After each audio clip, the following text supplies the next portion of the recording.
guys, it's Jessica from craftingandstamping.blogspot.com, and first I'd like to say thank you so much. I had so many people comment on my display boards. I had so many people like my display boards. I had a ton of new likes to my Facebook page and a ton more visits to my blog. So I just wanted to share, I also had a lot of messages and questions regarding how I made this card. This particular card. So I'm going to show you right now how I did it. It was so easy. It really was. So I used Flax and Sunset and Lagoon, and what I'm going to do is I'm going to actually get my painter's tape and I'm just going to rub it right into my ink pad, just like this. And just make sure you rub it real good in the ink. Okay? And you're going to see that it went onto the tape.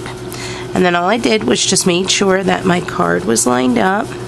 Now it's a little hard to do with the camera in front of me, but I just pushed it onto my card as hard as I could, just to make sure that the ink transferred over from the tape onto my card. And then I peeled the tape up, and just do it easy, and then there's the first layer.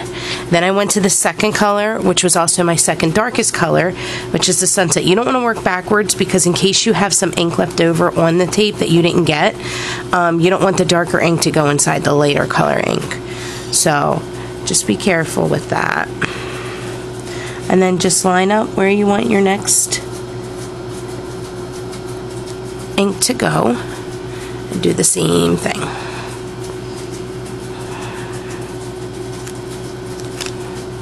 Okay, so there's Flaxen and my Sunset so far. Now I still have Sunset ink on here, so what I'm actually going to do is take a piece of scratch paper or scrap paper, whatever you want to call it, and I'm going to rub the ink off onto that. Just a separate piece. I try not to let the ink transfer over if I don't have to. Okay. Then, oops, there's still some more left. There we go. Now we'll head on over to our darkest color, which happens to be the Lagoon, and we'll do the same thing. Just rub the painter's tape right in it. We'll come over to our card, and we'll put it down, rub over it. And the reason why I like the painter's tape is because it gives that funky kind of impression. Like it's not a real smooth one, and I like that. And there you go. That's what I did.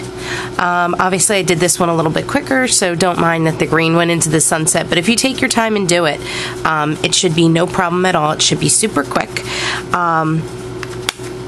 So yeah, that's all I did. That's the key. So just make sure you go from lightest to darkest, and you rub. And then if you don't want it to transfer over at all, just make sure you have a piece of scrap paper handy, and you can just rub it into it. And the other question that I had is, yes, every card is different. The other question I had, if you're a consultant watching this, not only is every card different, but I will be showing a new card on my blog every single day for 30 days. And they are all 3x3 cards, every one of them. It was just easier for me with the little mini stamps to show it. If you were going to replay the same card that I made, down here I used this stamp that said You and Me, which is right here. I stamped it in black down here, and then I used the super cute little mini stapler, and I just stapled just to have the staple showing. It just gave it a little something extra, you know. I just did 3 random staples, and I stamped the little image right there. So that's how I made my little mini card. I hope you enjoyed this video. I hope this helps and it answers some of the questions on how I did it. And thank you so much, guys, for watching. I really, really appreciate it. And I just can't believe that I had so many people like my cards. It's great. I'm still in awe. So thanks so much for watching. Hope to catch you crafting and stamping.